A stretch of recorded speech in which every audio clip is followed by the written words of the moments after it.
Labasan na ba ng alas? Matapos ako sa hangbay kinalaman sa umano'y Taguig Ghost Projects, may babala si Senador Alan Peter Cayetano sa mga tumitira sa kanya.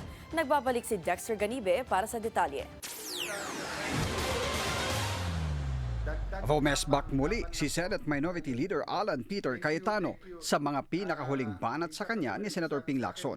Sa kanyang FB Live nitong Sabado, sinabi ni Cayetano na may bala rin siya laban sa mga tumatarget sa kanya. Let me assure you guys, di ba, whether we're talking about Senator Lacson o yung ibang nabanggit ko dati, yan, may hawak din tayo pero sa tamang lugar at panahon at sa laban-laban. Pagtitiyak ni Cayetano, hindi rin niya tatantanan si Lacson, pero sa ibang paraan.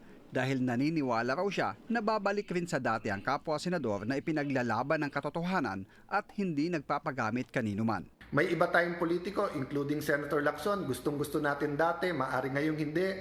Pero may pag-asa parate, baka bumalik siya sa dati niyang for the truth fighting stance, di ba? So let's not give up on people because God did not give up on us, di ba? Una nang sinabi ni Lacson na ang kalakaran sa Taguig City ay virtually controlled umano ng iisang tao.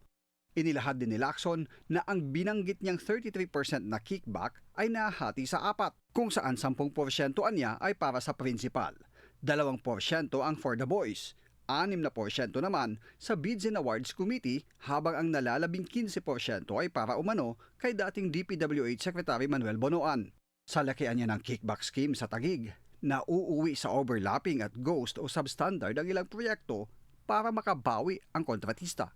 Pero sabi ni Cayetano, valid pa rin ang imbitasyon niya kay Lacson at sa kanyang staff na personal na bisitahin ang Taguig dahil iba raw kasi kung sa papel at pictures lang binabase ang lahat kumpara kung personal na makikita ang mga proyekto sa kanyang lungsod. Para sa Agenda Weekend, Dexter Ganibe, Billionaire News Channel. Saka na lang daw bibisita si Senador Panfilo Lacson sa mga proyekto sa Taguig at baka raw kasi malunod pa siya sa tubig baha. Tugon niya ni Lacson sa imbitasyon ni Senate Minority Leader Alan Peter Cayetano na puntahan ng mga ito sa gitna ng mga akusasyong may kontrol umano ang dating Senate President sa DPWH Infra Project sa lungsod. Pasaring pa ni Lacson, matagal na raw kasi siyang walang practice mag-swimming. Inahalimbawa pa niya ang pagkalunod ng isang 7 taong gulang na batang lalaki na natangay ng baha at na-recover ang labi sa barangay Ususan sa Taguig.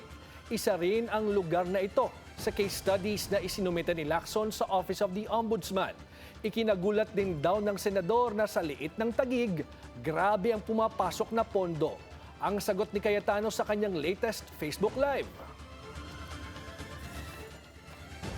Senator Lacson, hindi ka malulunod sa baha sa Taguig, malulunod ka sa katotohanan. Yan ha, pag panay kasinungalingan ang nakakalunod yung katotohanan.